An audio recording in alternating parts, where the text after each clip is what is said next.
Hey T-Squad, come on in and get comfy. Today we're untangling a headline that never seems to die. The paternity fight aimed at Jay-Z. Real name, Shawn Carter. The man at the center is Rymir Satterthwaite, and after years of claims and filings, his latest federal case was withdrawn. I'm breaking down who's involved, what's been argued, what courts actually did, and why this keeps popping back up. Breathe in. Sip slow. We're doing facts without the noise. Rymir Satterthwaite has said for years that Jay-Z is his biological father and that he wants a DNA test. He connects it to a brief relationship he says his late mother, Wanda Satterthwaite, had with Jay-Z in the early 90s. Jay-Z has denied the claim. Through lawyers, he's called the accusations false and pointed to a string of courts that would not move the case forward. Key point up top. There has never been a court-ordered DNA test, and there is no ruling declaring Jay-Z the father. The story didn't start on gossip blogs, it started in family courts. Over time, filings appeared in Pennsylvania and New Jersey.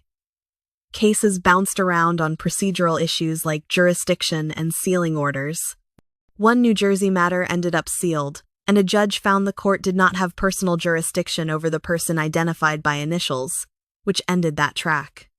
Years later, as Rymir became an adult, the fight shifted into petitions to unseal records, appeals, and public pleas for a DNA test. His camp said the system kept blocking a straightforward answer. Jay-Z's side said the filings were legally defective and already rejected. This year, Rymir filed a new federal lawsuit that reignited coverage. Jay-Z's legal team responded in writing, calling the claims fabricated and pointing to earlier court outcomes.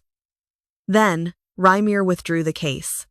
After that, there was a brief skirmish over legal fees Jay-Z's side sought to make him pay. A judge did not grant that request at this stage. Where that leaves us, no active federal paternity case, no order for testing, and the court record still without a declaration of paternity. Let's translate the legal weeds into human words. Jurisdiction. A court has to be the right court for the right people at the right time. If it isn't, the case ends without anyone testing anything.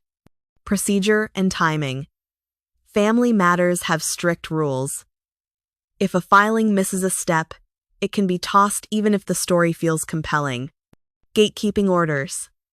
After years of attempts, judges can limit new filings on the same issue unless permission is granted first.